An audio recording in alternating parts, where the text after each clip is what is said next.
Welcome back to Movie Recaps. Today I will show you a comedy, drama film from 2020, titled Rose Island.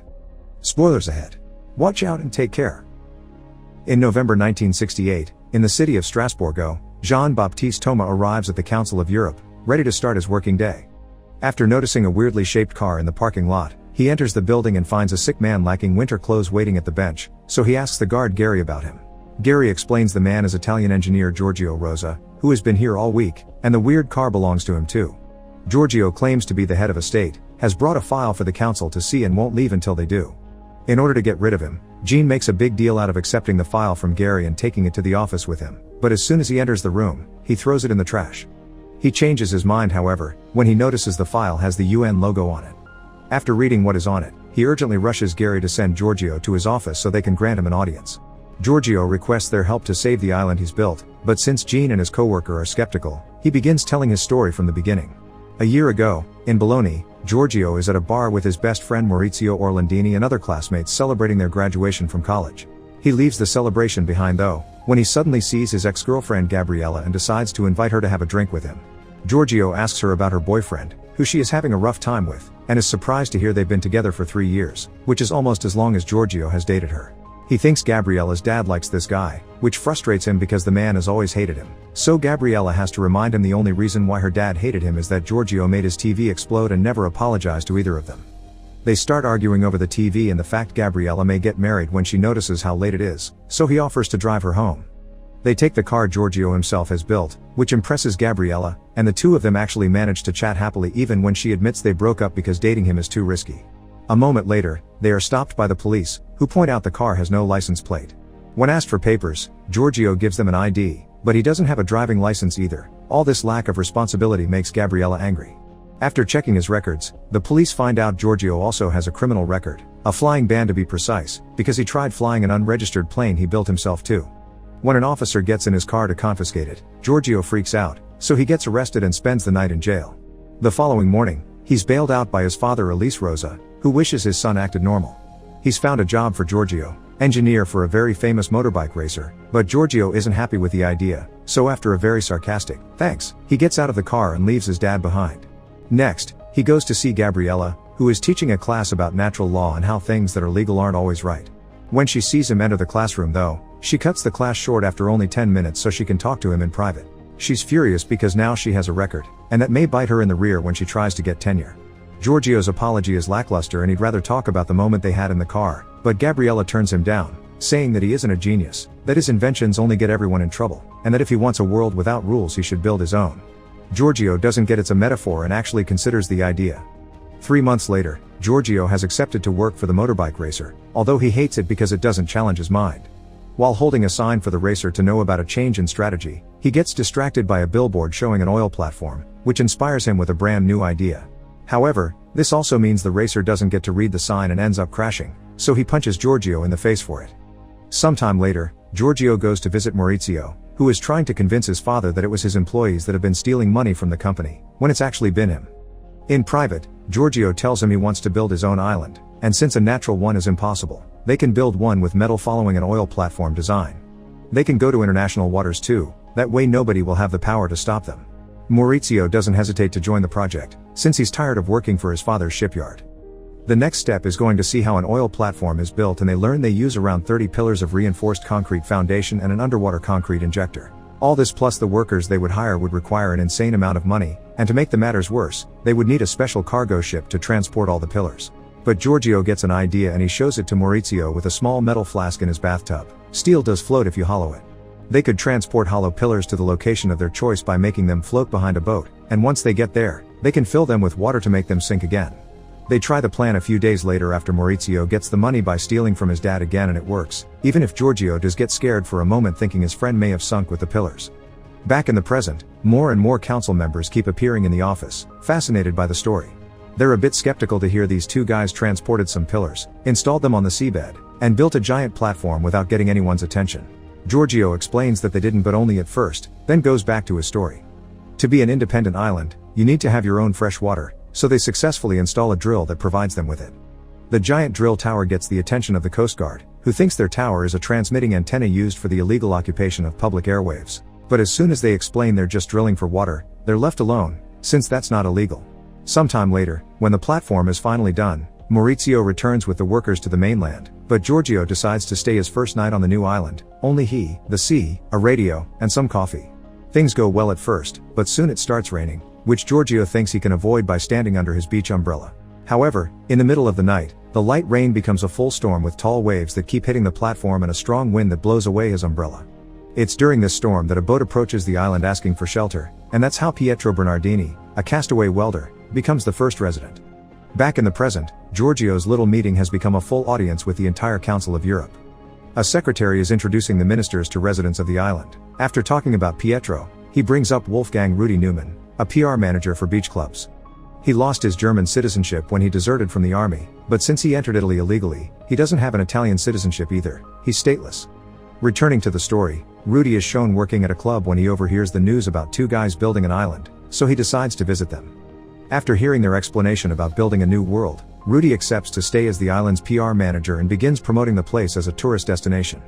Soon the news of a lawless place reaches all of Europe, and people from all over come to the island to party. The timing is perfect too, because 1968 is the year of a series of riots in France that everyone wants to escape from. Rudi even tells Giorgio of Esperanto, which they adapt as the island's official language and rename the place from Steel Island to Rose Island, which Maurizio doesn't like very much because it leaves him out. The island becomes so big and famous that they start appearing on the news, and that's how Franca learns about them. After discovering she's pregnant and understanding she can't tell who the father is because she's had too many flings, she goes to the island and demands a job as a bartender. The men give her the job, getting excited because her baby will be the first native island resident. One afternoon, after dismissing Maurizio's gambling ideas, Giorgio is shocked to see Gabriella has come to visit him. She isn't impressed by the island though, she thinks it's just a disco and not an actual state. After telling Giorgio that she's getting married, she leaves, refusing the invitation to stay the night.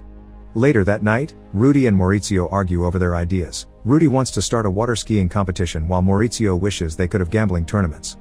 Giorgio's mind, however, is still stuck on what Gabriella said, so he tells his friends that he wants to be recognized as a real state. They have currency, stamps, postal service, and an official language. The only thing they're missing is a government. Giorgio declares himself to be the president, Franca the Minister for Economic Affairs, Pietro for Surveillance and Defense, Rudi Secretary of State, and Maurizio shall cover internal affairs. To make it official, they send a letter with the request to the UN, who contact the Italian government, and that's how two special agents end up visiting the island. Some days later, the Italian Council of Ministers is having their usual meeting when Prime Minister Giovanni Leone is given the news about the island by Minister Franco Restivo, who has been hiding the fact the Secretary General of the UN has called them about this 2 days ago. Furious, Giovanni demands to know why they haven't done anything about it, so Franco explains he's sent 2 agents to the island that haven't returned after 40 hours. After the meeting is over, said agents finally call, confessing they had been mesmerized by the freedom of the island, even causing one of them to cheat on his wife. Later in the evening, Franco appears on TV saying the government is working on disposing of the island. This is seen by Gabriella and Giorgio's parents. Franco's little speech, however, has the opposite effect of what he wanted. Dozens of letters begin arriving at the island, asking for a citizenship. Sometime later, Giorgio returns to the mainland to have lunch with his parents, but Elise doesn't let him buy him a lobster because he worries the money the island is making may be illegal. Giorgio invites them to come and see the island, but they turn down the offer with a silly excuse. Afterward, he is approached by Franco's agents and offered to have 2 beach bars of his own in exchange for him dropping the island. Giorgio of course refuses and leaves without uttering another word. Later that night, they close the island to outsiders so the 5 of them can have an important talk. It's been decided that they'll finally start handing out citizenships, and the first passport, which just got printed, is for Rudi, who never had one. Meanwhile, Giovanni is having a meeting at the Vatican with a very important cardinal that asks him to do something about the island soon because it's appearing in the newspapers and they can't hide it from the Pope, who will not approve of such rebel ideas. When he returns to the Chigi Palace, he discovers dozens of letters have arrived from people asking to cancel their Italian citizenship, and similar requests are happening in governments around the world. Nervous and upset, Giovanni orders Franco to solve this problem as soon as possible if he doesn't want to suffer the consequences. This results in an agent visiting Elise at work. In the meantime, at the island, things are quiet because it's raining, not exactly party weather. Maurizio wants to start planning something to do for when summer ends and is shocked to hear Rudi, Franca, and Pietro are leaving, but Giorgio quickly catches on to what's going on. Unlike him, his friends did take the offer from the agents. Sad and betrayed, Giorgio goes to visit Elise, who has been fired from work under saying his performance hadn't been good when he had been nothing but an excellent, obedient worker. Not wanting his son's education to go to waste and disappointed by the dirty tactics the government is pulling, Elise encourages Giorgio to turn down the deal and fight for his island. Giorgio goes to see Gabriella, finding her at the movies with her fiancé. He wants her to be his lawyer in this legal fight he's about to start, but she refuses. She points out he shouldn't have written to the UN since he may be on international waters but he's still an Italian citizen, and if he wants to achieve anything, he should visit the Council of Europe, so he does exactly that after taking his car back from the impound lot and stealing a license plate from another vehicle not to be stopped by the police again. And that's how he's here now, in front of the whole council, telling his story. Once he's done, he's asked to wait in the lobby while the council decides how to proceed.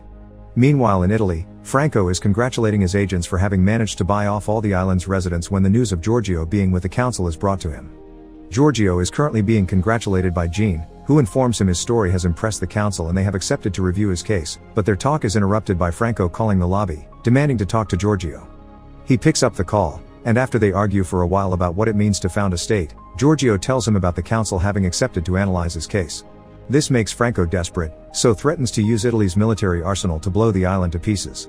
Seeing as the island is now in danger, Giorgio rushes back to Italy to try to save it, only stopping on the way to call his mom, who doesn't care much about hearing the island problems.